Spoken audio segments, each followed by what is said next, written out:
Hello everyone, कैसे हैं आप लोग। उम्मीद है आप सभी अच्छे से होंगे। मित्रों, एनसीईआरटी सार संग्रह जो महेश बर्नवाल सर द्वारा लिखी गई पुस्तक है और यह कॉस्मोस पब्लिकेशन द्वारा छपी पुस्तक है।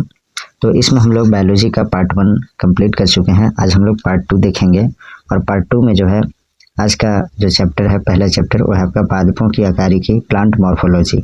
इसमें पहला क्वेश्चन देखते हैं हम लोग। पादपों में किस संरचना के द्वारा जल ऊपर चढ़ता है? तो इसका आंसर है जाइलम द्वारा। एक बीज किसके अभाव में अंकुरित हो सकता है? तो इसका आंसर है पर्याप्त प्रकाश के द्वारा जो है एक बीज जो है अंकुरित हो सकता है। एक बीज किसके अभाव में अंकुरित हो सकता है? तो पर्याप्त प्रकाश के अभाव में जो है अंकुरित हो सकता है। आगे देखते हैं, प्रकाश संश्लेषण की दर किस प्रकाश में अधिक होती है? तो लाल प्रकाश में जो है प्रकाश संश्लेषण की जो दर होती है सबसे अधिक होती है। नेक्स्ट क्वेश्चन है, जीवाणुओं द्वारा नाइट्रेट को वायुमंडलीय नाइट्रोजन में परिवर्तन करने की प्रक्रिया क्या कहलाती है? तो विनाइट्रीकरण कहलाती है। नेक्स्ट क्वेश्चन है, किस क्रिया के दौरान सौर ऊर्जा रासायनिक ऊर्जा में परिवर्तित हो जाती है? तो इसका आंसर है प्रकाश संश्लेषण। नेक्स्ट क्वेश्चन है, वृद्धि रोधक ग्रोथ इनहिबिटर्स के रूप में कार्य करते हैं। तो कौन सा कार्य करता है? तो एब्सिसिक अम्ल और इथाइलिन। वृद्धि रोधक के रूप में कौन कार्य करते हैं? तो एब्सिसिक एसिड और इथाइलिन। नेक्स्ट क्वेश्चन है, पुष्पित पौधों के बीज किसके बने होते हैं? तो इसका आंसर है भ्रूण, खाद्य संग्रह तथा आवरण का। अगला क्वेश्चन जो है वह है आपका, प्रकाश संश्लेषण पादप के किस कोशिका में होता है? तो क्लोरोप्लास्ट में होता है। प्रकाश संश्लेषण पादप के किस कोशिका में होता है? तो क्लोरोप्लास्ट में होता है। यदि हम केंचुए अथवा जोंक पर नमक छिड़कते हैं तो वह क्यों मर जाते हैं? तो इसका आंसर है परासरण प्रघात के कारण। कौन सी फसल मिट्टी को अतिरिक्त नाइट्रोजन प्रदान करती है? तो इसका आंसर है मटर। कौन सा तत्व पौधे के विकास में आवश्यक नहीं है? तो सोडियम। वर्मी कंपोस्ट क्या है? तो कार्बनिक जैव उर्वरक होता है। वर्मी कंपोस्ट क्या होता है? तो कार्बनिक जैव उर्वरक। किस पौधे को औषधिक भारतीय चिकित्सक कहा जाता है? तो आंवला जो पौधा होता है इसको औषधिक भारतीय चिकित्सक कहा जाता है। अगला क्वेश्चन है, अफीम पौधे के किस भाग से प्राप्त किया जाता है? तो फूल से जो है अफीम प्राप्त किया जाता है। अगला देखते हैं, सबसे पहले बनने वाले प्राथमिक जाइलम तत्व को क्या कहते हैं? तो प्रोटोजाइलम कहते हैं। अगला क्वेश्चन, कॉफी पौधे के किस भाग से प्राप्त होती है? तो कॉफी जो है बीज से प्राप्त होती है। रेशम के कीट सामान्यतः किस पेड़ पर पाले जाते हैं? तो शहतूत के पेड़ पर पाले जाते हैं। प्रकाश संश्लेषण की प्रक्रिया केवल दृश्य प्रकाश विजिबल लाइट में होती है। प्रकाश संश्लेषण यानी फोटोसिंथेसिस की जो प्रक्रिया होती है केवल दृश्य प्रकाश यानी विजिबल लाइट में होती है। अगला क्वेश्चन देखते हैं, भूमि की उर्वरता को घटाने वाला जीवाणु कौन सा है? तो इसका आंसर है थायोबैसिलस डिनाइट्रिफिकेंस। अगला क्वेश्चन देखते हैं, जीवाणु में प्रकाश संश्लेषण क्रिया में हाइड्रोजन दाता सामान्यतः कौन होता है? तो हाइड्रोजन सल्फाइड यानी H2S होता है। नेक्स्ट क्वेश्चन है, किस समूह के पौधों के जीवन चक्र में 2 स्वतंत्र पीढ़ियों का एकांतरण होता है? तो टेरिडोफाइट्स इसका सही आंसर है। वायु प्रदूषण के सूचक होते हैं? तो लाइकेन जो है वायु प्रदूषण के सूचक होते हैं। अंडाशय विहीन पुष्पोद्भिद क्या कहलाते हैं? तो इसका आंसर है जिम्नोस्पर्म कहलाते हैं। बरगद की शाखाओं से निकलने वाली जड़ों को क्या कहा जाता है? तो इसको स्तंभ मूल कहते हैं। परजीवी पौधे अपने पोषक होस्ट से किस अंग द्वारा भोजन का अवशोषण करते हैं? तो शुष्कांग द्वारा जो है परजीवी पौधे जो हैं अपना पोषण कैसे प्राप्त करते हैं? तो शुष्कांग द्वारा। अगला क्वेश्चन देखते हैं, किस प्रकार के पौधों की जड़ों में द्वितीयक वृद्धि सेकेंडरी ग्रोथ पाई जाती है? तो द्विबीजपत्री पौधों में। अगला क्वेश्चन देखते हैं, नागफनी में पत्तियां किसमें रूपांतरित होती है? तो कांटों में। गेहूं, धान और जौ में कैसी जड़ें रूट्स पाई जाती है? तो तंतु में जड़ें पाई जाती है। गेहूं, धान और जौ में जो है तंतु में जड़ें फाइब्रस रूट्स पाई जाती हैं। रेशेदार जड़ तंत्र किन पौधों में पाया जाता है? तो इसका आंसर है प्रायः एक बीजपत्री पौधों में। कौन सा मरुद्भिद पौधा उत्तर प्रदेश के मैदानी क्षेत्रों में पाया जाता है? तो एकेसिया। नेक्स्ट क्वेश्चन देखते हैं, पुष्प का सहायक अंग किसे कहा जाता है? तो बाह्य दल पुंज और दल पुंज को जो है पुष्प का सहायक अंग कहते हैं। अब देखते हैं पादप और प्रयोग योग्य भाग। देखिए, लहसुन और प्याज का जो है शल्क कंद भाग का प्रयोग किया जाता है। हल्दी अदरक जो है प्रकंद होता है। अरबी जिमी कंद जो है घन कंद होता है और आलू जो है कंद या स्तंभ कंद का प्रयोग जो है किया जाता है। हार्मोन्स विकार एंजाइम से भिन्न है क्योंकि हार्मोन्स उपापचयी क्रियाओं में पूर्णतः प्रयुक्त होते हैं। नेक्स्ट क्वेश्चन है, जीवाणु में प्रकाश संश्लेषण उच्च पादपों से भिन्न होता है क्योंकि इसमें O2 का निष्कासन नहीं होता है यानी ऑक्सीजन का निष्कासन नहीं होता है। प्याज किसका परिवर्धित रूप है? तो तने का। प्याज जो है तने का परिवर्धित रूप है। अगला क्वेश्चन देखते हैं, अब जो है कंकाल तंत्र स्केलेटन स्केलेटल सिस्टम से जो है हम लोग देखते हैं। क्वेश्चन नंबर 1 जो है मानव भ्रूण में हृदय स्पंदन यानी हार्ट पल्सेशन कब प्रारंभ होता है? तो विकास के चौथे 5वें सप्ताह में जो है यह प्रारंभ हो जाता है। मानव भ्रूण में जो है हृदय स्पंदन कब प्रारंभ होता है? तो विकास के चौथे 5वें सप्ताह में। मनुष्य की खोपड़ी में कितनी अस्थियां यानी हड्डियां होती है? तो 29 होता है यानी 29। प्रतिवर्ती क्रियाओं रिफ्लेक्स एक्शन का नियंत्रण केंद्र कहाँ स्थित होता है? तो कशेरुक रज्जु यानी स्पाइनल कॉर्ड में होता है। नेक्स्ट क्वेश्चन है वयस्क मानव में कितनी अस्थियां होती है? तो 206 हड्डियां यानी 206 अस्थियां होती है। नाखून काटते समय दर्द नहीं होता क्योंकि नाखून मृत कोशिकाओं के द्रव्य द्वारा बने होते हैं जिनमें रक्त संचरण नहीं होता है। इस पॉइंट्स को भी याद रखिएगा। हमारे शरीर का सबसे दृढ़ भाग कौन सा है? तो दंत बल्ब यानी इनेमल होता है। शल्य क्रिया में आर्थोप्लास्टी का क्या कार्य होता है? तो जोड़ का प्रतिस्थापन करना इसका कार्य होता है।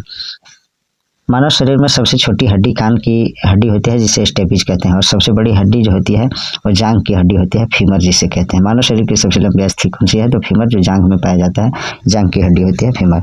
कशेरुक रज्जु स्पाइनल कॉर्ड में कितनी जोड़ी तंत्रिकाएं होती है? तो 31 जोड़ी। अगला क्वेश्चन देखते हैं मनुष्य के शरीर में पसलियों के कितने जोड़े पाए जाते हैं? तो 12 जोड़े पाए जाते हैं। मानव शरीर के डिंब वाहिनी नली फैलोपियन ट्यूब में शुक्राणु स्पर्म डिंब ओवम को निषेचित करता है, इसे याद रखिएगा। अगला क्वेश्चन है वयस्क मानव के शरीर में जल का प्रतिशत लगभग जो है 65% होता है। अस्थि एवं दंत निर्माण हेतु क्या आवश्यक है? तो कैल्शियम और फास्फोरस से जो है अस्थि और दंत का निर्माण होता है। मानव शरीर की सबसे मजबूत पेशियां कौन सी है? तो जबड़ों की पेशियां जो है सबसे मजबूत होती है। परिवर्धनशील भ्रूण के शुष्कन से कौन रक्षा करता है? तो इसका आंसर है उल्व। अगला क्वेश्चन है मानव के जीवन काल में कितने दांत 2 बार विकसित होते हैं? तो 20 दांत जो है मानव के शरीर में 2 बार विकसित होते हैं। मनुष्य की श्रेणी मेखला में 3 अस्थियां इस्चियम, इलियम और प्यूबिस उपस्थित होती है। मनुष्य की श्रोणी मेखला में 3 अस्थियां इस्चियम, इलियम और प्यूबिस उपस्थित होती है। आगे क्वेश्चन देखते हैं मानव शरीर की सबसे बड़ी गुहा कौन सी है? तो इसका आंसर है कोलम या स्प्लैंक्निक गुहा। अगला क्वेश्चन है त्वचा पर चोट लगने के बाद इसका पुनरुद्भवन किसके द्वारा किया जाता है? तो घनाकार उपकला के द्वारा। नेक्स्ट है कंडरा टेंडन जिसको कहते हैं इंग्लिश में, किसको जोड़ती है? तो पेशी को अस्थि से जोड़ने वाला कंडरा या टेंडन कहलाता है। स्नायु या लिगामेंट किसको है कहते हैं? तो अस्थि को अस्थि से जोड़ने वाला जो होता है उसको लिगामेंट या स्नायु कहते हैं। स्नायु और कंडरा कैसे ऊतक हैं? तो ये संयोजी ऊतक हैं, कनेक्टिव टिश्यूज हैं। स्तनियों की अस्थि उपास्थि से भिन्न कैसे होती है? तो इसका आंसर है हैवर्सियन नलिकाओं के द्वारा। अगला क्वेश्चन है अस्थि और मैट्रिक्स किस प्रोटीन का बना होता है? तो ओसिन प्रोटीन का बना होता है। अस्थियों को कठोर बनाने वाले लवण मुख्यतः क्या होते हैं? तो कैल्शियम और मैग्नीशियम के फॉस्फेट होते हैं। लसिका जिसे लिम्फ कहते हैं, लसिका यानी लिम्फ में किन रुधिराणुओं की अनुपस्थिति होती है? तो लाल रुधिराणु यानी आरबीसी इसमें जो है अनुपस्थित रहता है। नेक्स्ट क्वेश्चन है कौन सा प्रोटीन त्वचा, बाल, नाखून, सींग तथा खुर के निर्माण में सहायक होता है? तो केराटिन। अस्थियों में कौन सा प्रोटीन पाया जाता है? तो ओसिन प्रोटीन पाया जाता है अस्थि में। अस्थियों में मुख्यतः कौन से अकार्बनिक पदार्थ पाए जाते हैं? तो इसका आंसर कैल्शियम तथा मैग्नीशियम फॉस्फेट। मज्जा गुहा मैरो कैविटी का निर्माण किस प्रकार की कोशिकाएं करती है? तो ऑस्टियोक्लास्ट। नेक्स्ट है अस्थियों का निर्माण किन ऊतकों से होता है? तो संयोजी ऊतक से जो है अस्थि का निर्माण होता है। शिशुओं में कुल कितनी अस्थियां पाई जाती है? तो 300 से अधिक जो है शिशुओं में जो है अस्थियां यानी हड्डियां पाई जाती है और जब बड़े हो जाते हैं वयस्क मनुष्य में जो है 206 हड्डियां हो जाती है, यानी और भी हड्डियां जो है जुड़ करके जो है हड्डियों की संख्या कम हो जाती है। मानव शरीर के किस अंग में सबसे अधिक अस्थियों की संख्या होती है? तो हाथ में जो है सबसे अधिक अस्थियां होती है। ठीक है, आगे देखते हैं किस प्रकार की संधियों द्वारा हमारी खोपड़ी की अस्थियां परस्पर जुड़ी होती है? तो अचल संधि। आगे देखते हैं मनुष्य के कंकाल में कब्जा संधि हिंज ज्वाइंट का एक उत्कृष्ट उदाहरण किन अस्थियों की संधि में मिलता है? तो अल्ना एवं ह्यूमरस। आगे देखते हैं अब श्वसन तंत्र रिस्पायरेटरी सिस्टम ये चैप्टर है, इससे हम लोग देखते हैं पहला क्वेश्चन। श्वसन में बाहर निकली वायु में CO2 की लगभग कितनी मात्रा होती है? तो 4%। आगे देखते हैं अधिकतर कीट किस प्रकार श्वसन क्रिया करते हैं? तो श्वास नली प्रणाली के द्वारा करते हैं। शीत निद्रा के दौरान मेढक किस अंग से श्वसन करता है? तो केवल त्वचा से श्वसन करता है मेढक। यातायात पुलिस शराब के नशे वाले व्यक्ति की श्वास जांच में किस गैस के मिश्रण का प्रयोग करते हैं? तो पोटेशियम डाइक्रोमेट सल्फ्यूरिक अम्ल का प्रयोग करते हैं। श्वासोच्छ्वास ब्रीथिंग में बाहर निकली वायु में ऑक्सीजन की कितनी मात्रा होती है? तो लगभग 17%। श्वसन में रुधिर का कौन सा घटक O2 का ऑक्सीजन अवशोषण करता है? तो लाल रक्त कणिकाएं। श्वसन में रुधिर का कौन सा घटक O2 यानी ऑक्सीजन का अवशोषण करता है? तो लाल रक्त कणिकाएं यानी RBC। अगला देखते हैं, अवायवीय श्वसन में पेशी कोशिकाएं ग्लूकोज को किसमें परिवर्तित होकर ऊर्जा उत्पादन करती है? तो लैक्टिक अम्ल इसका सही आंसर होगा। भोजन निगलते समय श्वसन मार्ग किस अंग द्वारा बंद हो जाती है? तो एपिग्लॉटिस के द्वारा। फेफड़ों में गैसों का आदान प्रदान किसके द्वारा होता है? तो रुधिर द्वारा। क्रेब्स चक्र की क्रिया किस कोशिकांग में संपन्न होती है? तो माइटोकॉन्ड्रिया में। ऑक्सीश्वसन की क्रिया कोशिका के किस भाग में संपन्न होती है? तो कोशिका द्रव्य और माइटोकॉन्ड्रिया में। अगला क्वेश्चन देखते हैं, अगला जो पॉइंट्स है, ग्लाइकोलिसिस क्रिया में ऑक्सी तथा अनऑक्सी यानी वायवीय और अवायवीय श्वसन का सामान्य चरण माना जाता है। श्वसन द्वारा उत्पन्न ऊर्जा का संचय किस रूप में होता है? तो एटीपी अणु के द्वारा होता है, एटीपी अणु में होता है। पहाड़ों पर रहने वालों में RBC की संख्या अधिक होती है क्योंकि पहाड़ पर वायु कम संघनित होती है, इसलिए। कार्बोहाइड्रेट तथा वसा उपापचय के प्रमुख अंतिम उत्पाद है, तो क्या है? CO2 और पायरुविक एसिड होता है। अवायवीय श्वसन में कौन सी प्रक्रिया होती है? तो ग्लाइकोलाइसिस प्रक्रिया होती है। मानव में श्वसन दर प्रति मिनट लगभग कितना होता है? तो 12 से 15 बार होता है। मानव में जो है श्वसन दर प्रति मिनट लगभग कितना होता है? तो 12 से 15 बार जो है श्वसन दर किया जाता है, होता है। आगे देखते हैं, एक स्वस्थ वयस्क व्यक्ति में हृदय की धड़कन की औसत दर 72 बार प्रति मिनट होता है। एक स्वस्थ वयस्क व्यक्ति में हृदय की धड़कने की औसत दर 72 बार प्रति मिनट होती है। आगे देखते हैं, ग्लाइकोलाइसिस में अंत में ग्लूकोज पायरुविक अम्ल में परिवर्तित हो जाता है। ग्लाइकोलाइसिस में जो है अंत में ग्लूकोज पायरुविक अम्ल में परिवर्तित हो जाता है। ग्लाइकोलाइसिस के एंजाइम कहाँ पाए जाते हैं? तो कोशिका द्रव्य यानी साइटोप्लाज्मा में पाए जाते हैं, साइटोप्लाज्म में। किस कारण से ऊतकों में ऑक्सी हीमोग्लोबिन से ऑक्सीजन निकलकर ऊतक द्रव्य में जाती है? तो O2 की कमी और CO2 की अधिकता के कारण। फेफड़ों की कुपिकाओं में गैसीय विनिमय किस प्रकार होता है? तो इसका आंसर है सक्रिय ट्रांसपोर्ट। मानव शरीर में श्वसन केंद्र कहाँ स्थित होता है? तो मेडुला ऑब्लांगेटा तथा पोन्स में। अगला प्रश्न है, फेफड़ों के ऊपर का आवरण किसका बना होता है? तो प्लूरल कला का बना होता है। सर्वाधिक CO2 का परिवहन किस रूप में होता है? तो बाइकार्बोनेट के रूप में होता है। क्रेब्स चक्र में ग्लूकोज के एक अणु से कितने ATP के अणुओं का निर्माण होता है? तो 24 ATP अणुओं का निर्माण होता है। ग्लाइकोलाइसिस चरण में कितने ATP अणुओं का शुद्ध लाभ होता है? तो 2। नेक्स्ट है, किण्वन यानी फर्मेंटेशन अर्थात अनॉक्सी श्वसन की खोज सर्वप्रथम किसने की थी? तो लुई पास्चर ने ईस्ट में जो है किण्वन के सबसे पहले। किण्वन अर्थात अनॉक्सी श्वसन की खोज सर्वप्रथम किसने की? तो लुई पास्चर ने ईस्ट में खोज की थी। नेक्स्ट देखते हैं, फेफड़ों तथा अशुद्ध रक्त किसके द्वारा पहुंचाया जाता है? तो फुफ्फुस धमनी के द्वारा पहुंचाया जाता है। फेफड़ों द्वारा शुद्ध किया गया रक्त बाएं अलिंद में किसके द्वारा पहुंचाया जाता है? तो फुफ्फुस शिरा के द्वारा। श्वसन गुणांक का मापन किस यंत्र से किया जाता है? तो गैनांग श्वसन मापी से किया जाता है। ऑक्सीजन की कमी के कारण शरीर के ऊतकों में ऑक्सीजन की कमी होना हाइपोक्सिया या अनॉक्सिया कहलाता है। श्वसन क्रिया में वायु के किस घटक की मात्रा में कोई परिवर्तन नहीं होता है? तो नाइट्रोजन का जो है कोई परिवर्तन नहीं होता है। आगे देखते हैं, पाचन तंत्र यानी डाइजेस्टिव सिस्टम चैप्टर से देखते हैं। क्वेश्चन नंबर 1 है, वो है आपका, लार किसके पाचन में सहायक होती है? तो लार जो है स्टार्च के पाचन में सहायक होती है। अब देखते हैं हम लोग नेक्स्ट क्वेश्चन, वो है आपका, वसा का पाचन करने वाला लाइपेज नामक एंजाइम किस अंग द्वारा स्रावित होता है? तो अग्न्याशय द्वारा, पैनक्रियाज के द्वारा।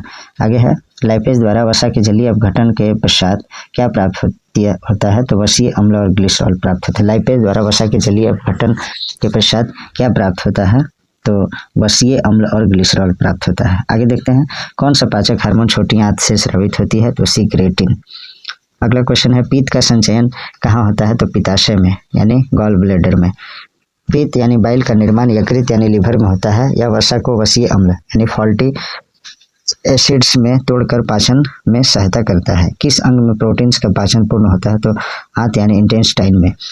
आमाशय की भित्ति में कौन सा हार्मोन स्रावित होता है? तो गैस्ट्रिन हार्मोन। अगला प्रश्न है, लार का टाइलिन एंजाइम किस माध्यम में क्रियाशील होता है? तो लार का टाइलिन एंजाइम किस माध्यम में क्रियाशील होता है? तो हल्के अम्लीय माध्यम में। आमाशय यानी स्टमक की दीवार का पेशीय संकुचन मस्क्यूलर कॉन्ट्रैक्शन क्या कहलाता है? तो क्रमाकुंचन कहलाता है। पाचन तंत्र के किस रस को कोलेस्ट्रॉल पाया जाता है? पाचन तंत्र के किस रस में कोलेस्ट्रॉल पाया जाता है? तो पीत में। कार्बोहाइड्रेट किस रूप में शरीर में संग्रहित होता है? तो ग्लाइकोजन के रूप में संग्रहित रहता है। आमाशय में भोजन के जीवाणु यानी बैक्टीरिया को कौन नष्ट करता है? तो HCl यानी हाइड्रोक्लोरिक अम्ल। मानव शरीर की किस संरचना में कृमि रूप परिशेषिका पाई जाती है तो बड़ी आंत में। मानव शरीर का वह अंग जो ग्लाइकोजन के रूप में कार्बोहाइड्रेट का भंडारण करता है तो यकृत यानी लीवर कहलाता है। एक स्तनधारी में सबसे बड़ी ग्रंथि कौन सी होती है? तो यकृत इसका सही आंसर है यानी लीवर। मानव शिशुओं में सर्वप्रथम मध्यवर्ती इंसाइजर यानी सेंट्रल इंसाइजर दांत निकलता है। मानव शिशुओं में जो है सबसे पहले मध्यवर्ती इंसाइजर दांत निकलता है। अगला प्रश्न देखा जाए, अग्न्याशय मानव शरीर की दूसरी सबसे बड़ी ग्रंथि है। अग्न्याशय जो है मानव शरीर की दूसरी सबसे बड़ी ग्रंथि है। पीलिया से कौन सा अंग प्रभावित होता है? तो यकृत। पाचन क्रिया के समय आहार नाल में स्टार्च का अंतिम उत्पाद क्या है? तो इसका आंसर है ग्लूकोज। कॉड मछली के यकृत तेल में कौन सा विटामिन प्रचुर मात्रा में पाया जाता है? तो विटामिन ए पाया जाता है। मम्प्स यानी गलसुआ जिसे पैरामिक्सो या वायरस द्वारा जो है फैलाई जाने वाली बीमारी है जिसमें पैरोटिड ग्रंथि में सूजन, जलन और दर्द होने लगता है। अगला प्रश्न है, लैंगरहैंस की दीपिकाएं किस अंग में उपस्थित होती हैं? तो अग्न्याशय यानी पेनक्रियाज में। मानव शरीर में किस एक अंग से हार्मोनों के साथ साथ पाचक एंजाइमों का भी श्रावण होता है? तो अग्न्याशय। जठर ग्रंथियां गैस्ट्रिक ग्लैंड्स किस अंग में पाई जाती है? तो अमाशय में पाई जाती है। यकृत द्वारा किस प्रोटीन का संश्लेषण व संग्रह किया जाता है? तो फाइब्रोनिजेन और प्रोथ्रोम्बिन। नेक्स्ट है, यकृत में उपस्थित कौन सा पदार्थ मानव शरीर में रक्त को जमने से रोकता है? तो हिपैरिन जो है रक्त को जमने से रोकता है। लंबे समय तक उपवास रखने का सर्वाधिक प्रभाव शरीर के किस अंग पर पड़ता है? तो वृक्क यानी किडनी पर असर पड़ता है। मानव शरीर में पाचन का अधिकांश भाग किस अंग में संपन्न होता है? तो छोटी आंत में यानी स्मॉल इंटेस्टाइन में सबसे ज्यादा जो है संपन्न होता है। मानव शरीर में पाचन अधिकांश भाग छोटी आंत में संपन्न होता है। मानव शरीर में छोटी आंत होती है तो अवशोषण के लिए। मानव शिशु के जन्म लेने के 6 महीने पश्चात दांत निकलना प्रारंभ होता है। तो 6 महीने के बाद जो है बच्चे का दांत निकलने लगता है। किस अंग के द्वारा रक्त से यूरिया पृथक किया जाता है? तो किडनी यानी वृक्क के द्वारा। इंसुलिन में कौन सी धातु उपस्थित होती है? तो जस्ता। इंसुलिन में जस्ता धातु उपस्थित रहती है। उत्सर्जन तंत्र यानी एक्सक्रीटरी सिस्टम के बारे में देखते हैं और इसमें जो पहला क्वेश्चन है वह आपका, मानव शरीर में यूरिया का निर्माण किस अंग में होता है? तो इसका आंसर है यकृत में। एल्कोहल में निरावेशन डिटॉक्सिफिकेशन के लिए कौन सा मानव अंग उत्तरदायी? तो यकृत है। मनुष्य के शरीर में खून के शुद्धिकरण की प्रक्रिया को क्या कहते हैं? तो रक्त अपोहन या डायलिसिस कहते हैं। अगला जो क्वेश्चन है वह आपका, मानव शरीर से उत्सर्जित सर्वाधिक विषाक्त पदार्थ कौन सा है? तो अमोनिया है। मूत्र की मात्रा का नियंत्रक कौन है? तो एडीएच है यानी एंटी ड्यूरेटिक हार्मोन और जो है एल्डोस्टेरोन है।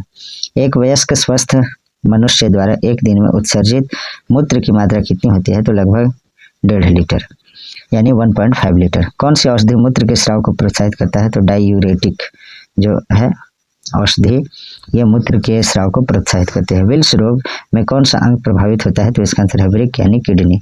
हेमिकार्डेटस संघ के जीवों में किस अंग के द्वारा उत्सर्जन होता है? तो कोशिका गुच्छ के द्वारा। विभिन्न जंतुओं में यूरिया उत्सर्जी अंग क्या क्या होते हैं? तो इसके बारे में देखते हैं। जंतु और मुख्य उत्सर्जी अंग। मनुष्य में वृक्क जो है मुख्य उत्सर्जी अंग है। अमीबा में त्वचा सतह और रिक्तिका है। केंचुआ में जो उत्सर्जी अंग है उत्सर्जिकाएं हैं। झींगा मछली में हरित ग्रंथियां हैं। फीताकृमि में फ्लेम कोशिकाएं हैं और आर्थ्रोपोडा में जो है मेलपीगी नलिकाएं। सिलेंट्रेटा में त्वचा सतह व मुख है। वृक्क में पथरी यानी किडनी स्टोन यूरिक अम्ल, यूरिक एसिड, कैल्शियम ऑक्सलेट तथा कैल्शियम फॉस्फेट के कारण बनती है। गुर्दे की कार्यात्मक इकाई क्या है? तो गुर्दे की कार्यात्मक इकाई नेफ्रॉन होता है। नाखूनों में कौन सा प्रोटीन पाया जाता है? तो केराटिन होता है। वृक्कों यानी किडनी के काम न करने पर रक्त में यूरिया की मात्रा बढ़ जाती है, इसे क्या कहते हैं? तो इसे यूरीमिया कहते हैं। देखिए, डाईयूरेसिस की स्थिति में ग्लूकोज का उत्सर्जन बढ़ जाता है। डायूरेसिस की स्थिति में जो है ग्लूकोज का उत्सर्जन बढ़ जाता है। आगे देखते हैं, मनुष्य में किस प्रकार का उत्सर्जन पाया जाता है? तो यूरेटेलिक उत्सर्जन। यूरियोटेलिक उत्सर्जन जो है मनुष्य में पाया जाता है। यूरोक्रोम का निर्माण कैसे होता है? तो लाल रुधिर कणिकाओं के हीमोग्लोबिन से। वृक्क यानी किडनी से प्रति मिनट औसत रक्त प्रवाह कितना होता है? तो 1 से 1.2 लीटर प्रति मिनट होने चाहिए। वृक्क नलिकाओं के दूरस्थ कुंडलित भाग से मुख्यतः किसका पुनरावशोषण होता है? तो सोडियम क्लोराइड का। नेक्स्ट क्वेश्चन है, वृक्क के चारों ओर पाए जाने वाले झिल्ली नुमा आवरण को क्या कहते हैं? तो पेरिटोनियम कहते हैं। वह बीमारी जिसमें मूत्र के साथ रक्त आता है उसे क्या कहते हैं? तो हीमोटूरिया कहते हैं। जैसे वह बीमारी कौन सा है? जैसे पेशाब यानी कोई मूत्र कर रहा है, उसके साथ जो है मूत्र के साथ साथ अगर ब्लड आ रहा है तो इसको जो है हीमोटूरिया कहते हैं, इस बीमारी को। शरीर में संपूर्ण रक्त किसके माध्यम से शुद्ध होता है? तो वृक्क यानी किडनी के माध्यम से। केंचुआ मुख्य रूप से अमोनोटेलिक अमोनिया उत्सर्जक जंतु है, किंतु पर्याप्त जल न प्राप्त होने पर यह यूरियोटेलिक यानी यूरिया उत्सर्जक हो जाता है। कशेरुकी जंतुओं में उत्सर्जी अंग, तो उत्सर्जी अंग कौन सा है? और उत्सर्जी पदार्थ तो वृक्क यानी किडनी जो है रुधिर से मूत्र के रूप में अत्यधिक जल व नाइट्रोजन अपशिष्ट पदार्थ जैसे यूरिया आदि का उत्सर्जन करता है। फेफड़ा यानी लंग्स जो है ऑक्सीजन और कार्बन डाइऑक्साइड का आदान प्रदान करता है। यकृत यानी लीवर जो है नाइट्रोजनी पदार्थों का निष्कासन करता है। आंत जो है इंटेस्टाइन कैल्शियम व धातुओं के लवण की आवश्यकता से अधिक मात्रा का उत्सर्जन करता है। जलीय प्राणियों में नाइट्रोजन विनिमय से उत्पादित होता है क्या? तो अमोनिया। गठिया रोग का क्या कारण है? तो रक्त में प्रवाहित यूरिक एसिड का सोडियम यूरेट के क्रिस्टलों के रूप में जोड़ों में एकत्रित होना।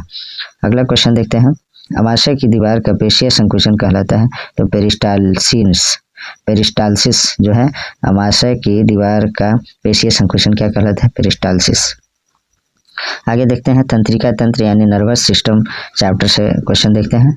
वह है आपका पहला क्वेश्चन, मानव शरीर की प्रतिवर्ती क्रिया रिफ्लेक्सिव एक्शन का नियंत्रण केंद्र कहाँ स्थित होता है? तो मेड्यूला ऑब्लांगेटा में। हृदय की धड़कन की गति किसके द्वारा बढ़ती है? तो अनुकंपी तंत्रिका द्वारा। प्रेरक कौशल मस्तिष्क के कौन से भाग के साथ संबंधित है? तो ललाट भाग। अगला क्वेश्चन देखते हैं, मानव के मस्तिष्क का सबसे बड़ा भाग कौन सा है? तो रोम्बेन सिफेलॉन। मानव के मस्तिष्क का सबसे बड़ा भाग कौन सा है? तो रोम्बेन सिफेलॉन। अगला देखते हैं, जो पॉइंट्स दिया है बॉक्स में, तंत्रिका तंत्र यानी नर्वस सिस्टम के अध्ययन को तंत्रिका विज्ञान न्यूरोलॉजी कहा जाता है। कम नींद आने के लिए किस चिकित्सा शब्दावली का प्रयोग किया जाता है? तो अनिद्रा का। अगला क्वेश्चन देखते हैं, मस्तिष्क का कौन सा भाग गुरुत्वाकर्षण के विरुद्ध शरीर का समर्थन करता है? तो अंतराली केंद्रक। औसतन एक सामान्य मानव मस्तिष्क का भार कितना होता है? तो 1.36 ग्राम। शरीर में प्रतिवर्ती क्रियाओं का नियंत्रण एवं समन्वय कौन करता है? तो मेरुरज्जु यानी स्पाइनल कॉर्ड करता है। सेरेब्रल पॉल्सी मस्तिष्क संबंधी विकार है जो सामान्यतः छोटे बच्चों में पाया जाता है। तंत्रिका तंत्र का विकास सर्वप्रथम किस जीव में पाया जाता है माना जाता है? तो हाइड्रा में। तंत्रिका तंत्र का विकास सबसे पहले हाइड्रा में माना जाता है। मनुष्य में कपालीय तंत्रिकाओं की संख्या होती है तो 12 जोड़ी होती है। मनुष्य में मेरु तंत्रिकाओं यानी स्पाइनल नर्वस की जो संख्या होती है 31 जोड़ी होती है। मानव शरीर में भूख तथा तृप्ति मस्तिष्क के किस भाग द्वारा नियंत्रित होती है? तो हाइपोथैलेमस के द्वारा। डिस्लेक्सिया नामक बीमारी मानव शरीर के किस अंग से संबंधित है? तो मस्तिष्क से संबंधित है। शरीर के अन्य सभी अंगों की तुलना में किस अंग को ऑक्सीजन की आवश्यकता सबसे अधिक होती है? तो मस्तिष्क को जो है सबसे अधिक ऑक्सीजन की आवश्यकता होती है। तंत्रिका ऊतक का प्रमुख कार्य क्या है? तो उत्तेजनाओं को प्राप्त करना तथा मेरुरज्जु और मस्तिष्क के आवेग भेजना। अब जो है आगे देखते हैं हम लोग, भोजन ग्रहण के पश्चात आहार नाल की तरंग गति और इसकी दीवार की ग्रंथियों के श्रवण का उत्तेजन किस तंत्र द्वारा होता है? तो प्राणुकंपी तंत्र द्वारा। कौन से तंत्र हमारे शरीर में समन्वय का कार्य करते हैं? तो तंत्रिका एवं अंतःस्रावी तंत्र, एंडोक्राइन सिस्टम। आगे देखते हैं, जो मनुष्य यह नहीं समझ पाता कि अब कब उसे भोजन करना है, रोक देना चाहिए, वह किस रोग से पीड़ित है? तो बुलिमिया एक बीमारी है। जैसे मनुष्य को यह पता नहीं चल पाता है कि भोजन कितना करना है, कब करना है और कैसे करना है, मतलब कुल मिला के उसे जो है ये पता नहीं चलेगा कि भोजन कब करना है और कितना मात्रा में करना है। तो बुलिमिया जो है ये एक बीमारी है। जैविक घड़ी बायोलॉजिकल क्लॉक मानव शरीर के किस अंग में स्थित होती है? तो हाइपोथैलेमस में। एपिथैलेमस किन ग्रंथियों से निर्मित होती है? तो पीनियल ग्रंथि हैवेन्यूला से। मानव शरीर का कौन सा भाग अल्जाइमर रोग से प्रभावित होता है? तो मस्तिष्क यानी ब्रेन। मांसपेशियों के रेशों में आवेग संचरण के लिए किस पदार्थ की आवश्यकता होती है? तो सोडियम की आवश्यकता है। मनुष्य का मस्तिष्क कितने भागों में विभाजित होता है? तो 3 भाग में, cerebrum, cerebellum, brain stem. Neuron का बाहर निकला हुआ लंबा भाग क्या कहलाता है? तो उसे एक्सॉन या तंत्रिकाक्ष कहते हैं। तंत्रिका कोशिका के तंत्रिकाक्ष के चारों ओर किस पदार्थ का आवरण पाया जाता है? तो मेलिन का आवरण पाया जाता है। सुई चुभाने पर किस अंग में पीड़ा का अनुभव नहीं होता? तो मस्तिष्क में। मानव के जन्म के पश्चात किस अंग में कोशिका विभाजन नहीं होता, तो तंत्रिका कोशिका में कोशिका विभाजन नहीं होता। चिकित्सा उपकरण और उपयोग, सीटी स्कैन किसके लिए प्रयोग होता है, तो शरीर में असामान्यता को जांचने के लिए। इलेक्ट्रोकार्डियोग्राफ हृदय के विकार का पता लगाने के लिए। ऑटो एनालाइजर जैव रासायनिक तत्वों की जांच में। पेसमेकर हृदय की गति नियंत्रण करने में। मानव मस्तिष्क का कौन सा भाग वृद्धि, स्मृति और तर्क का केंद्र होता है, तो सेरिब्रम होता है। दो तंत्रिका कोशिकाओं के मिलन को क्या कहते हैं, तो उसे सिनेप्स कहते हैं। प्रतिवर्ती क्रिया की खोज सर्वप्रथम मार्शल हॉल ने की थी। प्रतिवर्ती क्रियाओं की जो खोज की थी सबसे पहले मार्शल हॉल ने की थी। अब जो है रक्त परिसंचरण तंत्र, ब्लड सर्कुलेटरी सिस्टम चैप्टर से देखते हैं। इसमें जो पहला क्वेश्चन है, मानव शरीर में कौन सी रक्त कोशिकाएं संक्रमण से शरीर की रक्षा करती है, तो श्वेत रक्त कणिकाएं यानी WBC, व्हाइट ब्लड सेल। किस रक्त समूह का व्यक्ति सर्वदाता यानी यूनिवर्सल डोनर होता है, तो रक्त समूह ओ वाला व्यक्ति जो है सभी को दे सकता है, लेकिन लेगा सिर्फ रक्त समूह ओ वाला व्यक्ति से ही। और AB जो होता है सभी को दे सकता है, यानी सार्वत्रिक ग्राही होता है AB ग्रुप वाला व्यक्ति, सिर्फ लेगा AB से और दे नहीं सकता किसी को भी, दे सकता है तो सिर्फ AB को और लेगा सभी से। फिर से इसको समझ लीजिएगा, वो ब्लड ग्रुप जो होता है सार्वत्रिक दाता होता है, यानी सबको दे सकता है लेकिन लेगा ओ से। और AB जो है सार्वत्रिक ग्राही होता है, सभी से ले सकता है, लेकिन देने की बारी आएगी तो सिर्फ AB वाला को ही दे सकता है। तो AB को सार्वत्रिक ग्राही कहते हैं और सार्वत्रिक दाता ब्लड ग्रुप ओ को कहते हैं, इसे याद रखिएगा। हीमोग्लोबिन मानव रक्त में पाया जाने वाला पदार्थ है जिसका प्रमुख कार्य ऑक्सीजन का परिवहन करना है। वृद्ध व्यक्ति का रक्त दाब सामान्यतः बढ़ जाता है, यानी ब्लड प्रेशर जो है ना, बूढ़े बुजुर्ग लोग जो होते हैं उनका ब्लड प्रेशर थोड़ा हाई हो जाता है। एक सामान्य व्यक्ति के रक्त का औसत pH मान कितना होता है, तो 7.35 से 7.45 pH का मान जो है होता है। रक्त समूह यानी ब्लड ग्रुप की खोजकर्ता कार्ल लैंडस्टीनर ने की थी। RH कारक का नाम किस जंतु से संबंधित है, तो बंदर से। AB रक्त वर्ग का व्यक्ति किसी भी रक्त वर्ग के व्यक्ति का रक्त ले सकता है, इसलिए इन्हें सार्वभौमिक प्राप्त करता है, यानी यूनिवर्सल रिसीवर, जिसे सार्वत्रिक ग्राही भी कह सकते हैं। श्वेत रुधिर कणिकाओं का प्रमुख कार्य है शरीर की प्रतिरक्षा करना। श्वेत रक्त कणिकाओं को जो है शरीर का सैनिक भी कहा जाता है, क्योंकि यह जो है विभिन्न प्रकार के रोगों से लड़ने का क्षमता प्रदान करता है। रुधिर के जमने में किस खनिज की आवश्यकता होती है, तो कैल्शियम यानी C पॉजिटिव का। लाल रक्त कणिकाएं शरीर के किस अंग में नष्ट हो जाती है, तो प्लीहा यानी स्प्लीन में। मनुष्य का औसत रक्तचाप कितना होता है, तो 120/80 mmHg। रक्त किस प्रकार का ऊतक होता है, तो तरल संयोजी ऊतक होता है। यदि एक पिता का रक्त वर्ग यानी रक्त समूह A है और माता का रक्त समूह O है, तो उनकी संतान रक्त वर्ग कौन सा हो सकता है, तो A अथवा O दोनों में से कोई हो सकता है। आगे देखते हैं, रुधिर प्लाज्मा में प्रतिरक्षी प्रोटीन्स एंटीबॉडी किसके कारण निर्मित होती है, तो लिम्फोसाइट के कारण। दिल का दौरा पड़ने यानी हार्ट अटैक के पहले घंटे को किस नाम से जाना जाता है, तो गोल्डन आवर कहा जाता है, यानी इस एक घंटा के अंदर अगर पहले घंटा के अंदर अच्छा से इलाज हो जाता है तो जिसको हार्ट अटैक आता है वो बच सकता है, इसे गोल्डन आवर कहते हैं। रुधिर में श्वेत रक्त कणिकाओं के अत्यधिक मात्रा में उपस्थित को किस रोग से के नाम से जाना जाता है, तो ल्यूकेमिया अथवा ब्लड कैंसर के नाम से जाना जाता है। हृदय के संकुचन से धमनियों की दीवारों पर पड़ने वाला दाब रुधिर दाब यानी ब्लड प्रेशर कहलाता है। यानी हृदय के जो है संकुचन से धमनियों की दीवारों पर पड़ने वाला दाब रुधिर दाब यानी ब्लड प्रेशर रक्तचाप कहलाता है। आगे क्वेश्चन देखते हैं, मनुष्य के शरीर में रक्त का दाब कितना होता है, तो वायुमंडलीय दाब से अधिक होता है। इंसुलिन नामक हार्मोन का मुख्य कार्य रक्त के शर्करा की मात्रा शुगर लेवल का नियंत्रण करना होता है। रक्त में ग्लूकोज का स्तर किसमें व्यक्त किया जाता है, तो मिलीग्राम प्रति डेसीलीटर में। रक्त का थक्का बनने के दौरान होने वाली अभिक्रियाएं देखिए, thromboplastin plus thrombin plus calcium, ये मिलाकर के क्या बनता है, तो थ्रोम्बिन बनता है। थ्रोम्बिन प्लस फाइब्रिनोजेन मिलाकर के फाइब्रिन बनता है। फाइब्रिन प्लस रुधिराणु मिलाकर के रक्त का थक्का बन जाता है। आगे देखते हैं, जैविक प्रक्रिया को तेज करने में कौन सा पदार्थ उत्तरदायी होता है, तो एंजाइम उत्तरदायी होता है। प्रतिजन यानी एंटीजन एक ऐसा पदार्थ है जो प्रतिरक्षी यानी एंटीबॉडी के निर्माण को उद्दीप्त करता है और इसकी मुख्य विशेषता पर प्रतिरोधियों के निर्माण को प्रेरित करना है। रक्त को हृदय तक पहुंचाने वाली धमनियां क्या कहलाती है, तो हृदय धमनियां कहलाती है। लाल रक्त कणिकाएं RBC मुख्यतः कहाँ बनती है, तो अस्थि मज्जा में। प्लाज्मा में जल का प्रतिशत कितना होता है, तो प्लाज्मा में जल का प्रतिशत जो है 90% होता है। स्टार्च के जल अपघटन से कौन सा एंजाइम बनता है, तो एमाइलेज बनता है। रक्त का थक्का यानी ब्लड क्लॉटिंग बनने में फाइब्रिनोजिन का फाइब्रिन में परिवर्तन थ्रोम्बिन एंजाइम के कारण होता है। हृदय की धड़कन नियंत्रित करने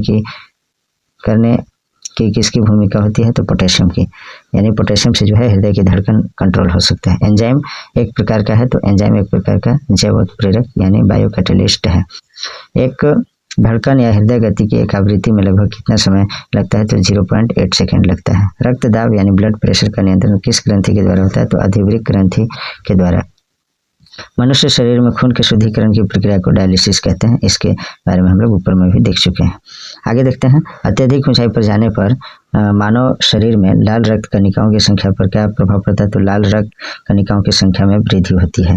एनीमिया रोग किस पोषक पदार्थ की कमी के कारण होता है? तो फॉलिक एसिड की कमी के कारण एनीमिया रोग यानी खून की कमी और रक्तता होता है। मानव शरीर की सबसे लंबी शिरा कौन सी है? तो ग्रेट साइफिनस शिरा पैर में उपस्थित होता है।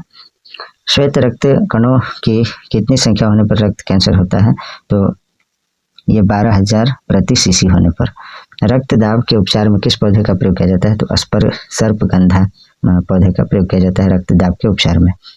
मानव शरीर की सबसे बड़ी धमनी कौन सी है? तो महाधमनी जो है मानव शरीर की सबसे बड़ी धमनी है। किस अंग को मानव शरीर का रक्त बैंक यानी ब्लड बैंक कहा जाता है? तो प्लीहा या स्प्लीन को जो है ब्लड बैंक कहा जाता है। मानव शरीर का ब्लड बैंक स्प्लीन या प्लीहा को कहा जाता है। रक्तचाप रक्तदाब मापने के लिए किस उपकरण का प्रयोग किया जाता है? तो स्फिग्नो मैनोमीटर का प्रयोग किया जाता है।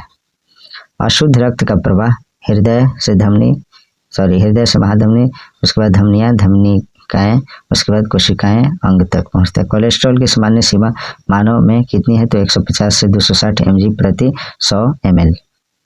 रक्त समूह AB को सार्वभौमिक ग्राही क्यों माना जाता है?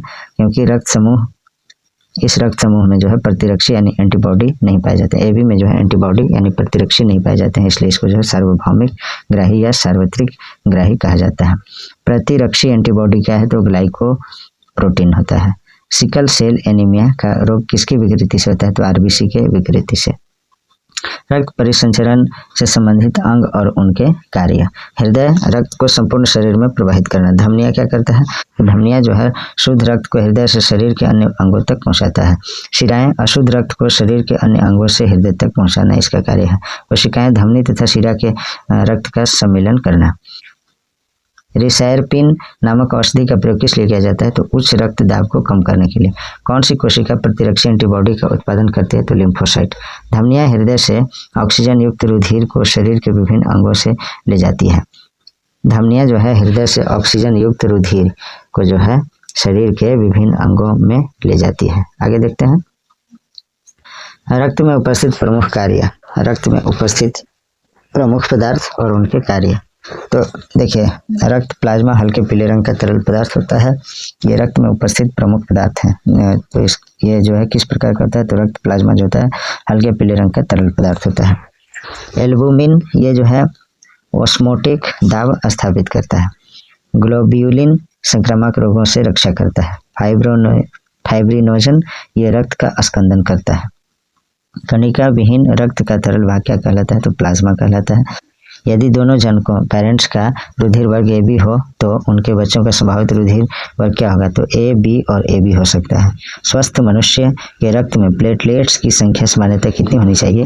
तो देखिए, प्लेटलेट्स की जो संख्या होनी चाहिए स्वस्थ मनुष्य में वो है आपका 1.5 लाख से 4.5 लाख तक होना चाहिए, यानी 1,50,000 से 4,50,000 तक। एक वयस्क मनुष्य के रक्त में प्रति 100 मिलीलीटर में हीमोग्लोबिन की मात्रा कितनी होती है? तो 14.5 ग्राम। अगला प्रश्न है, अगला जो पॉइंट्स है, पेप्सिन, ट्रिप्सिन एवं टाइलिन एंजाइम पाचन में सहायक होते हैं। पेप्सिन, ट्रिप्सिन और टाइलिन जो है पाचक एंजाइम के रूप में सहायक होता है, यानी पाचक में जो है पाचन में सहायक होता है। अगला देखते हैं, माता पिता के रक्त समूह के आधार पर बच्चों में संभावित रक्त समूह। तो देखिए, समूह जो है O, संभावित रक्त समूह O, और माता पिता में अगर O और दोनों में है तो संभावित रक्त समूह O होगा, और असंभावित A और AB, यानी नहीं जो हो सकता है वो A नहीं हो सकता है, B भी नहीं हो सकता है, AB भी नहीं हो सकता है। अगर माता और पिता दोनों का जो है ब्लड ग्रुप O है तो संभावित है कि O ही होगा जो संतान उत्पन्न होगा उसमें। अगर माता का O है और पिता का A है तो O हो सकता है, A हो सकता है। कौन चीज़ नहीं हो सकता? तो B और AB हो नहीं सकता है। O B अगर रहेगा माता पिता में तो ओ और बी हो सकता है, ए और ए बी नहीं हो सकता है। ओ और ए बी रहेगा माता पिता में तो ए और बी हो सकता है, ओ और ए बी नहीं हो सकता है। ए रहेगा माता पिता दोनों में तो ए और ओ हो सकता है, बी और ए बी नहीं हो सकता है। आगे देखते हैं, ए और बी रहेगा तो ए भी हो सकता है, बी भी हो सकता है, ओ भी, ए भी, और कोई नहीं का सवाल नहीं है। यानी अगर माता का ए रहेगा ब्लड ग्रुप और पिता का बी रहेगा तो जो संतान में होगा वो ए हो सकता है, बी भी हो सकता है, ओ भी हो सकता है, ए बी भी हो सकता है, चारों में से कोई भी हो सकता है। अगर माता में ए है और ए बी जो है पिता का ब्लड ग्रुप है तो ए बी ये हो सकता है, ओ लेकिन नहीं होगा। बी और बी रहेगा, यानी माता और पिता दोनों का ब्लड ग्रुप बी रहेगा तो बी और ओ हो सकता है, लेकिन ए और ए बी नहीं होगा। अगर माता का बी ब्लड ग्रुप है और ए बी पिता का है तो ए बी हो सकता है, लेकिन ओ नहीं हो सकता है। और माता पिता दोनों का ए बी ब्लड ग्रुप है, ए बी, तो ए बी हो सकता है, ओ नहीं हो सकता है, इसे याद रखिएगा। सामान्य रूप से लाल रक्त कणिकाओं की आयु कितनी होती है? तो सामान्य रूप से जो है आरबीसी का जो आयु होता है 100 से 120 दिन तक होता है। रक्त में ग्लूकोज की मात्रा में वृद्धि को क्या कहते हैं? तो हाइपरग्लाइसीमिया कहते हैं। रक्त में ग्लूकोज की जब मात्रा में वृद्धि हो जाएगा यानी ज़्यादा बढ़ जाएगा तो हाइपरग्लाइसीमिया कहते हैं। रक्त संबंधी समस्याएं क्या है? तो इसको देखते हैं हम लोग। उच्च रक्तदाब जो होता है उसको हाइपरटेंशन कहते हैं और निम्न रक्तदाब होगा उसको हाइपोटेंशन कहते हैं। हीमोफीलिया आघात से रक्तस्राव होने लगता है और रक्तता हीमोग्लोबिन की कमी को कहते हैं। अब देखिए, धमनियां हृदय से ऑक्सीजन युक्त रुधिर को शरीर के विभिन्न अंगों में ले जाती है। अब देखते हैं अगला, अंतःस्रावी ग्रंथियां एवं हार्मोन, एंडोक्राइन ग्लैंड्स और हार्मोन्स। तो इसको देखते हैं। इसमें जो पहला क्वेश्चन है वह आपका दुग्ध निष्कासन हार्मोन ऑक्सीटोसिन का स्राव कौन सी ग्रंथि करती है? तो पीयूष ग्रंथि यानी पिट्यूटरी ग्रंथि। पीयूष ग्रंथि को मास्टर ग्रंथि भी कहा जाता है, इसे याद रखिएगा। माँ और शिशु के मध्य गले लगना या चुमना किस हार्मोन के स्रावन को प्रेरित करता है? तो ऑक्सीटोसिन हार्मोन। अगला देखते हैं जो बॉक्स में दिया है, मानव शरीर में प्राओटू ग्रंथि से स्रावित होने वाला प्राओटू हार्मोन रक्त में कैल्शियम और फॉस्फेट की मात्रा विनियमित रेगुलेट करता है। किस हार्मोन में आयोडीन उपस्थित होता है? तो थायरोक्सिन हार्मोन में आयोडीन उपस्थित होता है। इंसुलिन हार्मोन किस अंग से स्रावित होता है? तो अग्नाशय से जो है इंसुलिन हार्मोन स्रावित होता है। मनुष्य में पित्त का निर्माण यकृत यानी लिवर में होता है तथा पित्त का संचय पित्ताशय यानी गॉल ब्लैडर में होता है। थायराइड ग्रंथि को थायरोक्सिन स्रावित करने के लिए उत्तेजित करने वाला अंतःस्रावी हार्मोन कौन सा है? तो TSH होता है, जिसे थायराइड स्टिमुलेटिंग हार्मोन कहते हैं। लड़ो और उड़ो hormone, fight and fly hormone के नाम से किसे जाना जाता है? तो एड्रीनेलिन हार्मोन को जो है लड़ो और उड़ो हार्मोन कहा जाता है। मानव शरीर का सामान्य तापमान कितना होता है? तो 98.6 डिग्री फ़ारेनहाइट और 37 डिग्री सेल्सियस होता है। केल्विन में आप लोग बताइएगा कि मानव शरीर का सामान्य तापमान केल्विन में कितना होता है। शरीर में अतिरिक्त ग्लूकोज ग्लाइकोजन में परिवर्तित होकर यकृत में संरक्षित रहता है। शरीर में कौन सी ग्रंथियां वाहिनीहीन डक्टलेस होती है? तो अंतःस्रावी ग्रंथियां जो है शरीर में वाहिनीहीन होती है। पशुओं के थनों में दूध उतारने के लिए किस हार्मोन का इंजेक्शन लगाया जाता है? तो ऑक्सीटोसिन हार्मोन का इंजेक्शन लगाया जाता है। मनुष्य में मधुमेह यानी डायबिटीज रोग किस हार्मोन की कमी से होता है? तो इंसुलिन हार्मोन की कमी से जो है मनुष्य में मधुमेह या डायबिटीज होता है, जिसे गाँव देहात में शुगर बीमारी भी कहते हैं। अग्नाशय पैनक्रियाटिक को पाचक रस के उत्पादन के लिए उत्तेजित करने वाला हार्मोन कौन सा है? तो सिक्रेटिन है। यदि अग्नाशय में कोई विकार उत्पन्न हो जाए तो इंसुलिन और ग्लूकागॉन का निर्माण नहीं होगा। कौन सी ग्रंथि वृद्धि हार्मोन का रिसाव करती है? तो पीयूष ग्रंथि। आगे देखते हैं, मानव शरीर में सबसे छोटी अंतःस्रावी ग्रंथि कौन सी है? तो पीयूष ग्रंथि, जिसे मास्टर ग्रंथि भी कहते हैं। हार्मोन्स की अनियमितता के कारण होने वाले रोग को क्या कहा जाता है? तो कार्यात्मक रोग यानी फंक्शनल डिजीज कहते हैं। मानव हार्मोन तथा उनकी भूमिका देखिए, मानव में जो हार्मोन होता है और उसकी शरीर में क्या भूमिका है? तो सोमेटोस्टेटिन इस हार्मोन का शरीर में क्या भूमिका है? तो वृद्धि हार्मोन के स्रावन को रोकना। ऑक्सीटोसिन व पिटोसिन तो प्रसव के समय, महिलाओं में प्रसव के समय जो है गर्भाशय के फैलाव और संकुचन को प्रेरित करता है। स्तन ग्रंथियों से दुग्ध स्रावन को प्रेरित करता है। यह कौन सा हार्मोन है? तो ऑक्सीटोसिन और पिटोसिन हार्मोन। यह स्त्रियों में जो है प्रसव के समय गर्भाशय के फैलाव और संकुचन को प्रेरित करता है। स्तन ग्रंथियों से दूध स्रावन को प्रेरित करता है। अब है मेलाटोनिन, यह सोने जागने के चक्र को नियंत्रित करता है।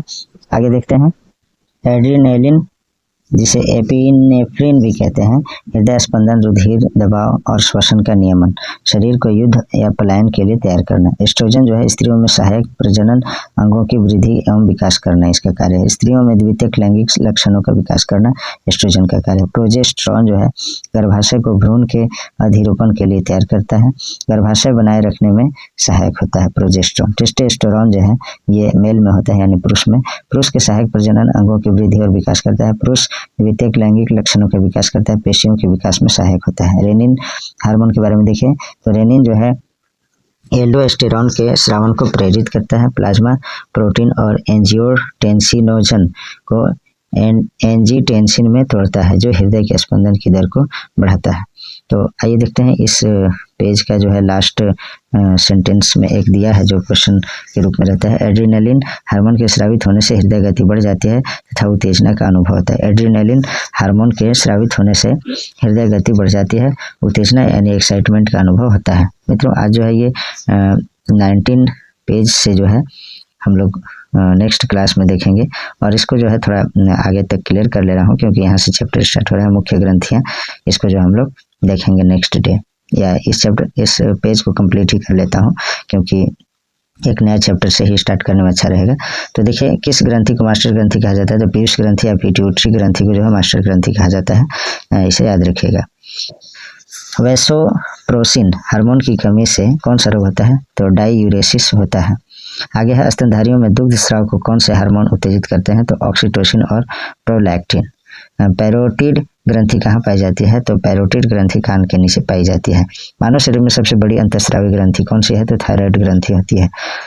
थाइमस ग्रंथि द्वारा उत्पन्न होने वाला हार्मोन थाइमोसिन होता है।